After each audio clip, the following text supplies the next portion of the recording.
जो समझता ही नहीं है उसको दोष नहीं है। ज्ञानी 100 गुना दोषी है, अज्ञानी 1 गुना दोषी है। और हम सब यहाँ बैठे हैं, ये ज्ञानी है। हमको ये बात समझ में आती है, अगर हम भजन नहीं करेंगे तो क्या होगा। तो हम कौन है? समझदार। बिन समझा नहीं दोष रे, यानी जिनको ये भेद ही पता नहीं है, जिनको ये राम नाम की ताकत का पता ही नहीं है, अगर वो भजन नहीं कर रहे तो वो दोषी नहीं है। समझदार को ज्यादा दोष है। कहते हैं कि एक कुम्हार था और मट्टी लाने के लिए जब वो जंगल में गया तो उसे एक चमकीला पत्थर मिला। अब चमकीला पत्थर उसने अपने गधे के गले में बांध दिया। अब वो कुम्हार को उस पत्थर की क्या परख, पत्थर था वास्तव में हीरा। अब परख न रहने से वो कुम्हार के गले में बांध के गधे को ले जाता, अपने घर ले जा रहा था। एक जोहरी था या सुनार था। अब सुनार ने देखा ये गधे के गले में ये हीरा, और ये कुम्हार को पता नहीं, ये तो अज्ञानी है, मगर मुझे तो इसका पता चल गया। तो उसने कुम्हार को कहा कि भाई तुम्हारे जो गधे के गले में तुमने पत्थर बांध रखा है उसकी क्या कीमत। अब उसको क्या पता उसकी क्या कीमत है।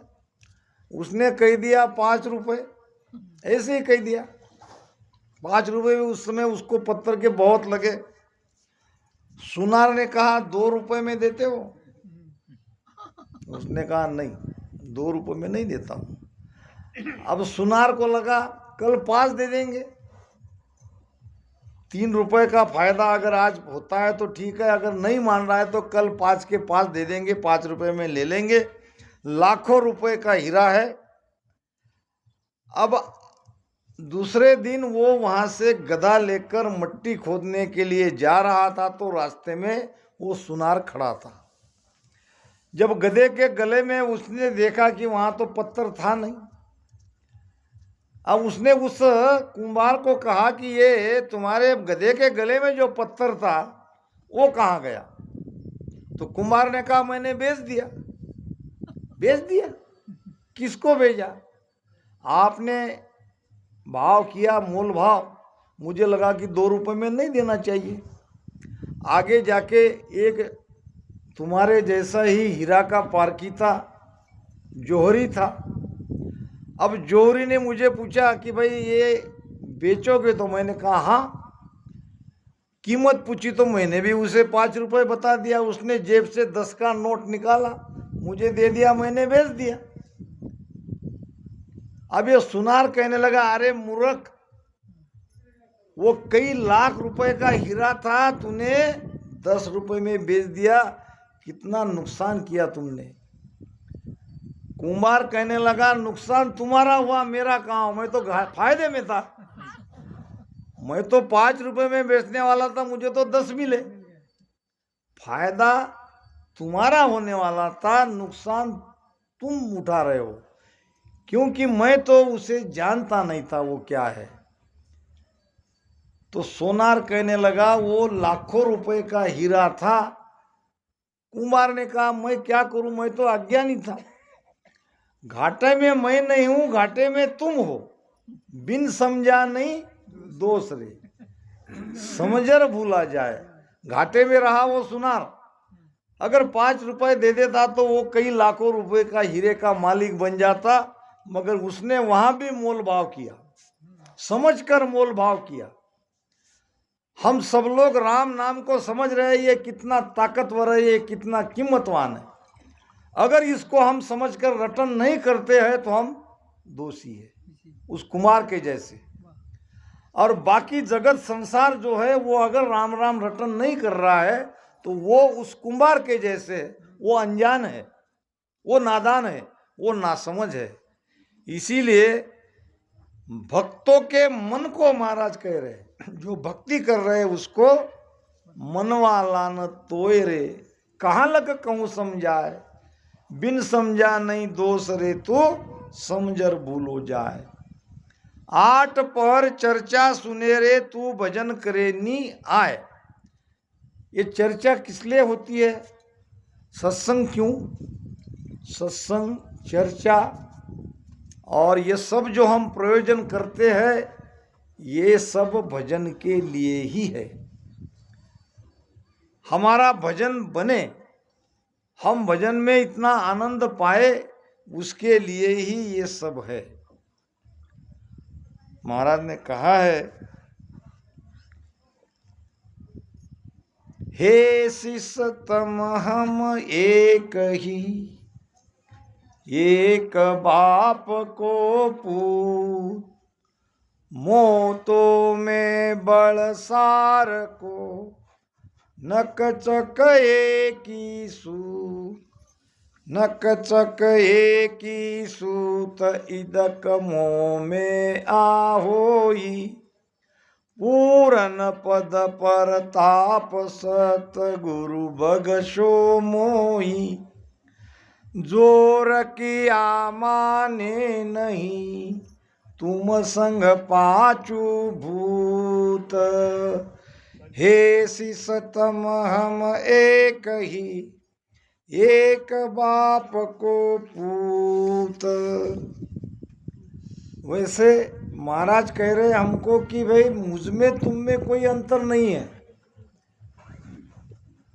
नकचक एक ही सूत इदक मुँह में आ हुई, मोतो में बलसार को नकचक एक ही सूत। नकचक एक ही सूत इदक मुँह में आ हुई, इदक यानी अधिक। अधिक मेरे अंदर क्या है कि पूर्ण पद प्रताप सदगुरु बख्शो मोई। सदगुरु की मुझ पर ऐसी कृपा हुई है कि जिसके आधार से मैं उस पद में पहुंच गया और आप संसार में रह गए। क्योंकि कितनी भी ताकत आप लगा लो, ये 5 भूतों को नहीं जीत सकते, ये मन को नहीं जीत सकते। मन को जीतना है तो सदगुरु के शरण में जाना पड़ेगा। सदगुरु ही उपाय बताते हैं, नहीं तो ये होता ही नहीं था। हम सब 8 पहर सत्संग में भजन की चर्चा सुनते हैं, भजन का ही ज्ञान दिया जाता है, मगर भजन होता नहीं, भजन करते नहीं। यही तो मन को धिक्कार कर रहे महाराज। और सकल विद परहरी रे आ मैं तेरी सन जाए। अब बाकी छोड़ो, मगर ये तेरा मेरा, ये क्रोध, ये द्वेष, ये निंदा, ये मद मत्सर, ये भी नहीं जा रहा है। ज्ञानियों में ये सबसे ज्यादा अधिक दिखेगा आपको। ज्ञानियों में एक ही कमी है, संगठन नहीं है। और नशेड़ी, गंजेड़ी, शराब पीने वाले दिन भर झगड़ा करेंगे, शाम को इकट्ठे आ जाएंगे। वहां कोई उनके पास तेरा मेरा नहीं है, एक ही भाव है। दिन में जो कुछ हुआ वो सब भूल जाते हैं और अपने नशे का आनंद लेते हैं। और ज्ञानियों में ये बात आपको हमेशा दिखती है, ज्ञानी कभी इकट्ठे नहीं आते हैं। एक राजा के यहाँ 2 ज्ञानी आए, दोनों विद्वान थे। राजा ने बहुत प्रेम से, आदर से अपने महल में बुलाकर उनको बिठाया और कहा कि आप थके हुए हो, जाके नहा लो। और एक अपने कपड़े लेके नहाने चला गया। अब जो बैठा था उसको राजा ने कहा, मेरे भाग्य, आप दोनों बड़े ज्ञानी महापुरुष मेरे घर पधारे हो। वैसे आप तो ज्ञानी हो ही हो, जो नहाने के लिए गए वो भी बहुत बड़े ज्ञानी हो सकते हैं।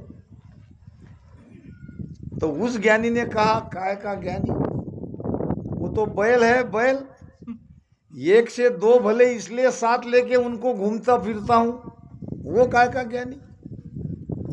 अब वो नहा के आ गए। अब ये महाशय गए नहाने। अब जो नहा के आए उसको राजा ने पूछा, आप तो बड़े ज्ञानी हो, बड़े विद्वान हो, और आपका वो जो दोस्त है वो भी बड़ा ज्ञानी है, आपसे भी ज़्यादा ज्ञानी हो सकता है। अब ये नहा कर जो आया वो कहने लगा, वो काय का ज्ञानी, वो तो गधा है, गधा। अब राजा ने दोनों का परिचय पूछ लिया। अब अंदर से आवाज आई, भोजन के लिए थाली लग गई। अब राजा के थाली में तो 56 प्रकार के भोजन रखे, और इधर दोनों के ज्ञानी के थाली में एक में घास, एक में भूसा। दोनों ने देखा थाली में घास और भूसा, ये हमारा अपमान है, हम बड़े बड़े विद्वान हैं, बड़े बड़े ज्ञानी हैं, आपने घर बुला के हमारा अपमान किया है। राजा ने कहा, परिचय तो आपसे ही मिला, नहीं तो पूछो।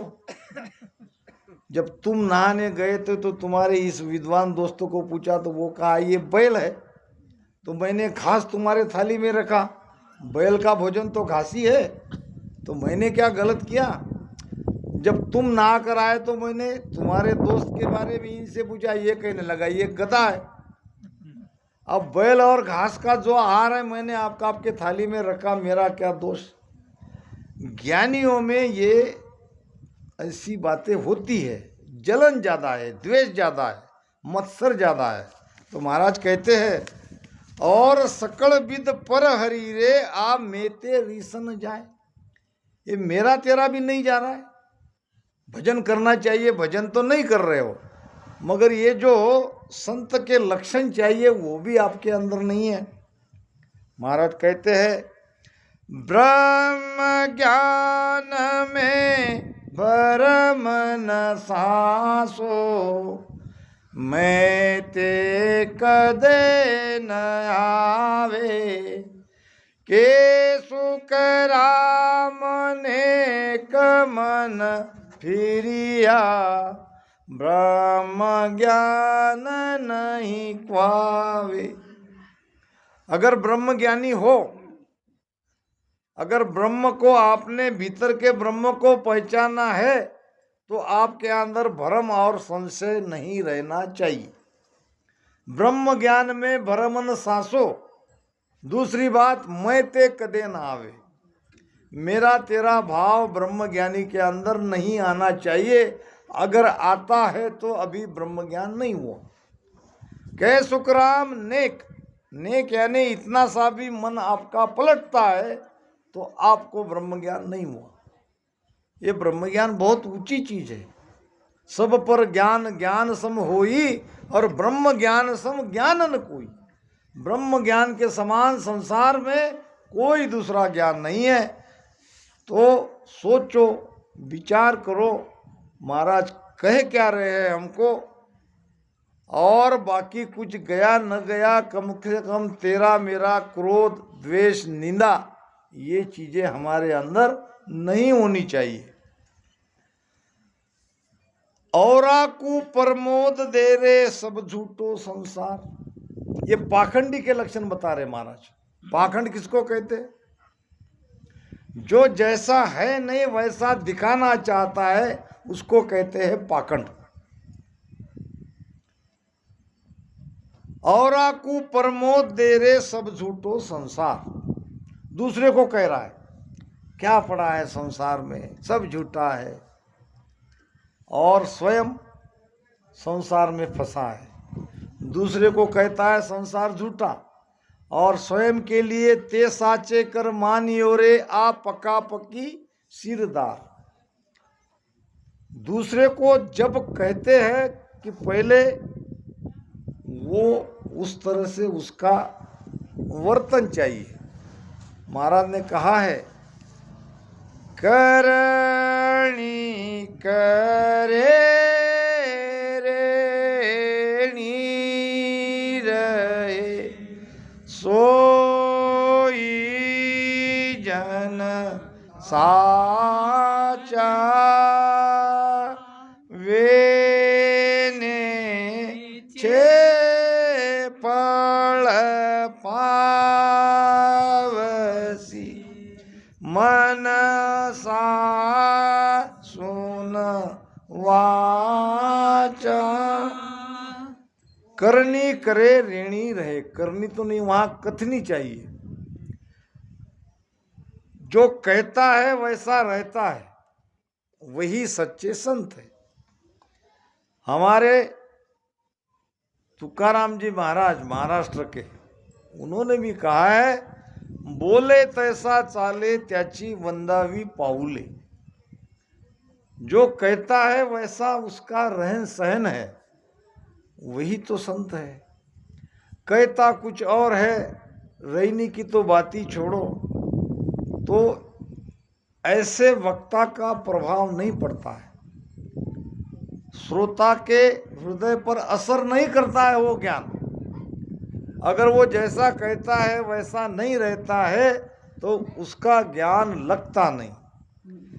कथनी तो बहुते कथे रेहणी रंचन काय, रामदास रहणी बिना कैसे मिले खुदाय।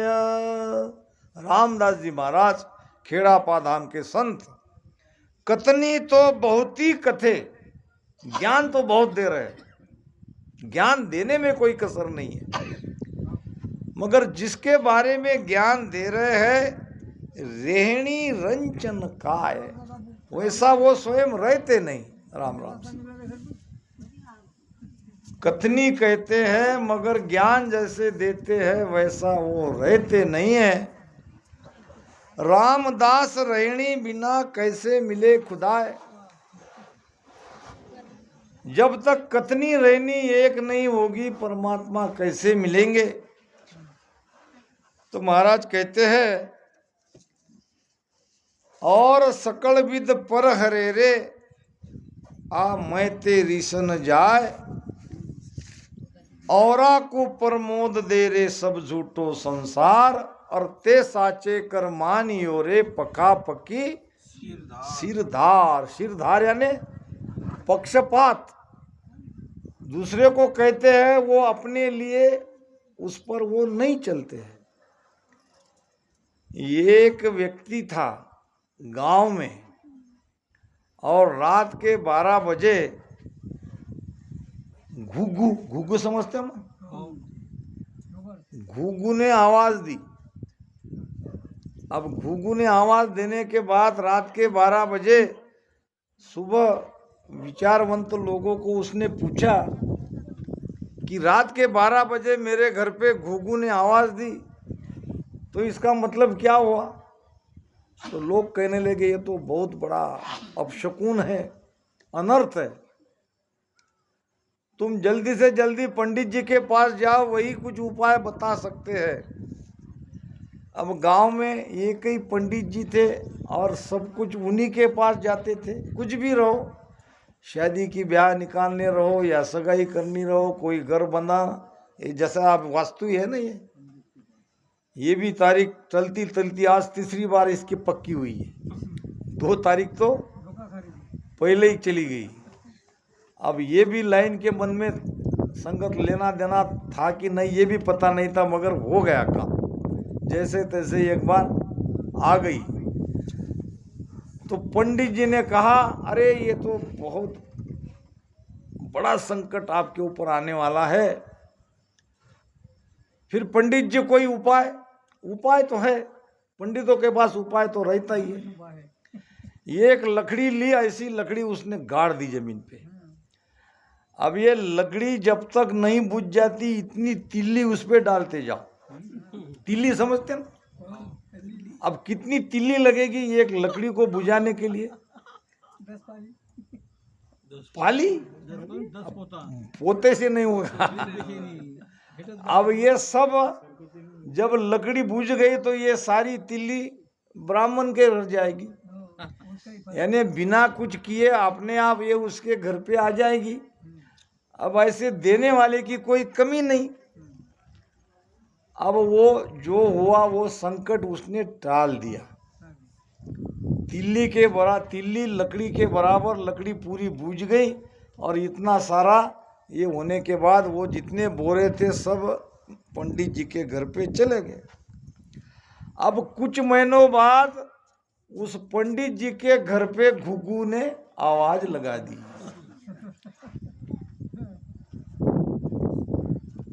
अब ये गया जिसकी तिल्ली इतनी चली गई थी, पंडित जी आज तो घुघू ने आपके घर पे आके आवाज दी, तो फिर वो उपाय, अब क्या उपाय? तो वही है जो मैंने आपके लिए बताया, वो मेरे लिए। उपाय में कोई अंतर नहीं, मैं झूठ थोड़ी आपको कहा था। तो अब लोग आके देखने लगे कि पंडित जी क्या उपाय करते हैं। पंडित जी ने वही लकड़ी, यही लकड़ी थी ना जिसके बराबर आपने बुझा के मुझे लकड़ी कहीं दिखी नहीं, इतनी तिली तुमने दे दी। तो पंडित जी ने कहा ये लकड़ी के इतनी तिली मैं भी डालता हूँ। लकड़ी कर दी आड़ी, पहले कर दी खड़ी, अनाब कर दी आड़ी। अब आड़ी पे एक टोकरा भी नहीं तिली लगी, ले भाई ले जाओ जिसको चाहिए वो। तो ये है होशियारी, पंडितों के अंदर ये चतुराई रहती है। औरा को प्रमोद दे रे सब झूठो संसार, दूसरे को ज्ञान देते हैं और ये संसार कुछ नहीं पड़ा है, इसमें क्या रखा है, और स्वयं संसार में फंसा है, स्वयं संसार के बंधन से अलग नहीं हुआ है। ये है पक्षपात, और ऐसे पक्षपाती का ज्ञान लगता नहीं। कहता जो त्यों ही चले, ताका क्या कहिए, जो कहता त्यों ही चले, ताका क्या कहिए, वे जन सायब एक है, शरणा गहरहिए, वे जन सायब एक है, शरणा गहरहिए, करणी करे रेणी रही, सोई जन साचा, वे ने छे बड़ पावसी, मनसा सुनवाचा,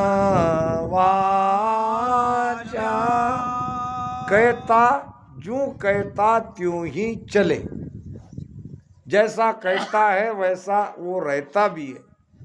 तो महाराज कहते हैं ताका क्या कहिए, अब उनकी महिमा मैं क्या करूं। वे जन सायब एक है, वही जन वही परमात्मा वही मालिक है। अब सायब परमात्मा मालिक दूर कहीं नहीं, ऐसे ही संतों में है। अब उनके शरण में लग जाओ, उनके शरण में, उनके चरणों में झुक जाओ, क्योंकि ऐसे संसार में ऐसे मिलना बहुत मुश्किल है। बोलने वाले बहुत है मगर वैसा करके दिखाने वाले कम है, और जो बोलते भी है वैसे वो रहते भी है, ऐसे दुर्लभ है। उनके शरण में झुक जाओ। ब्रह्म भ्यासो जन ओळ क्यों रे, आत्म लीनो चीन। अब क्या कह रहे महाराज मन के बारे में? ये मन जानता सब है, ऐसा है नहीं कि मन ना समझ है। वो समझता है कि किस संत के अंदर में वो सत्ता है, किस संत का ध्यान ब्रह्मपद पहुंचा है, ब्रह्मपद तक पहुंचा है। ऐसे ब्रह्मवेत्ता संत को वो पहचान लेता है, पहचानने में कोई कमी नहीं। ब्रह्म भ्यासो जन वोल क्योरे आत्म लीनो चीन, यानी अपने आत्मा में वो चीन लेता है, यानी उसको समझ लेता है कि ये संत ब्रह्मवेत्ता संत है। अब क्या रहा, जब कुछ समझ गए, जब कुछ जान गए, जब पूरे संत यही है, ऐसी भीतर में उसके आत्मा ने गवाही दे दी, फिर क्या कमी रहेगी? जानन में कम कछु नहीं रही, जानने में तो कम नहीं है कोई, जाना बराबर, मगर वो चित नहीं लवलीन। अब वहाँ झुक नहीं रहा है, वहाँ चित नहीं लगा रहा है, वो नाम में लिव लगी नहीं है। संत के शरण में जाके अब इतना ही तो काम रहा, उनके शरण में जाके भेद लेके भजन करना, मगर ये नहीं करता। सब कुछ समझने के बाद भी महाराज कहते हैं, बार बार आसतान आवे, हंस तारन जुग माही, पीछे सकल धर्म सोई धरड़ा, तामे कारज नाही, पीछे सकल झुरोगे भाई, अनभे सुन सुन सारा, ऐसा संत फिर इस जुग में, कोई समय प्रगट न हारा। संत जाने के बाद फिर क्या होता है? धरड़ा रहता है। संत जाने के बाद उसके नाम से रामदारा बनाते हैं और उस जगह को पूछते हैं, सब कुछ करते हैं, माथा टेकते हैं, झुकते हैं, बार बार संतों को याद करते हैं, मगर ये सब है धरड़ा। अब काम नहीं होने वाला, सांप चला गया, अब जो लकीर है उसको पीट रहे हैं। संत जब सत्ता लेके संसार में मौजूद है, उपस्थित है, तभी काम होगा। बार बार आसतान आवे, हंस तारन जुगमाई, पीछे सकल धर्म सोई धरड़ा, तामे कारज नहीं। संत जाने के बाद उसका धर्म रहता है, उसकी वाणियां रहती है। अब वाणियां बहुत क्या कहते हैं उसको, इशारे में समझाई है। ये वाणी का ज्ञान समझना सबके बस की बात नहीं है। ये इशारा है, ये शेन में लिखा गया है। संत वाणी को इशारे में क्यों समझाते हैं? बहुत लोग मुझे प्रश्न करते हैं, महाराज ने इतने आड़ पर्दे में क्यों कहा, खुला खुला क्यों नहीं कहा? सभी संतों की वाणी ऐसी ही मिलेगी। वो इसलिए कि लोग दुरुपयोग नहीं करें और अधिकारी लोग वंचित ना रहे। जो अधिकारी है, जो विवेकवान है, वो तो संत के भेद को खोज ही लेगा, मगर जब सारा भेद संत खुला कर जाते हैं तो कोई भी इसका दुरुपयोग कर सकता है, कोई भी इसको पढ़ के महात्मा बन सकता है, जीव का अहित कर सकता है। इसलिए संतों ने वाणी शेन में कही है, इशारे में कही है, सब बात खुली नहीं करी है। जब मैं ये भेद बताता हूँ तो ये तो आज तक किसी ने नहीं कहा। अब तुम कह रहे हो ये तो नया है, नया कुछ नहीं है, महाराज के ही वाणी में है, मगर महाराज ने सारी बातें शेन में कही है। जैसा कि मैंने आपको बताया था उस दिन दृष्टांत, दो सुनार थे, भाई थे, और एक ऊपर के मंजले में सोता था, एक दुकान में सोता था। रात 12 बजे के बाद चोर आए 4। ये भी तो इशारा ही है।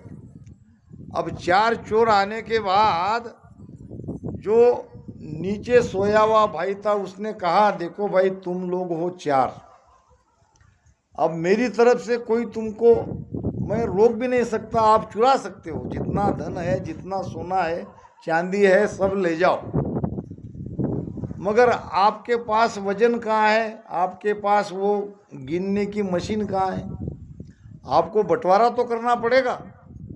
तो मैं ही आपको बांट बांट के दे देता हूँ, आपको कोई तकलीफ। चारों चोरों ने कहा ये तो बड़ी अच्छी बात है।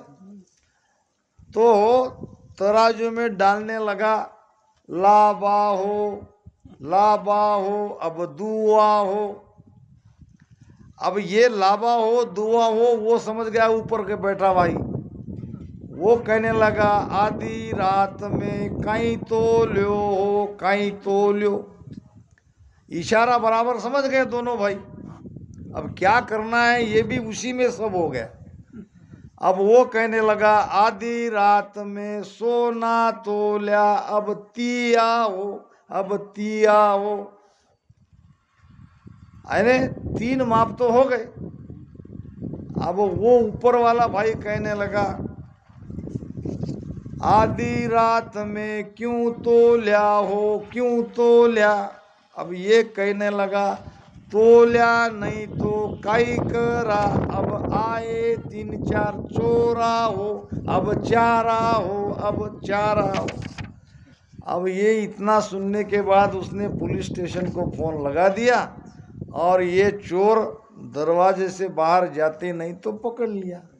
मतलब क्या है, इशारे में ज्ञान है, इशारा समझने वाले ही इस ज्ञान को खोज सकते हैं।